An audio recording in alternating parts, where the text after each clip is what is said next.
हम वतन है? कहने को तो बहुत आसान है कि सब हम वतन है, हिंदुस्तानी है, और हमें हमेशा गैर माना गया है। बात बात पे कहते हैं कि पाकिस्तान चले जाओ, और इमाम साहब कहते हैं कि हम उनके लिए दुआ मांगे।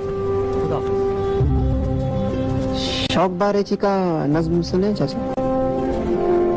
आपने अब्बा अक्सर सुनाते हैं, आप सुनेंगे? बर्बाद गुलिस्ता करने को एक ही उल्लू काफी था। अरे शाख पे उल्लू बैठा है, जामे गुलिस्ता क्या होगा? समझे चाचा? अगर आप भी उल्लू बनकर नफरत फैलाते रहेंगे तो इस गुलिस्ता का क्या होगा? छता इमाम साहब के बेटे हो ना? क्या नाम है तुम्हारा? अबुल पाकिर जैनुल आबिदीन अब्दुल कलाम।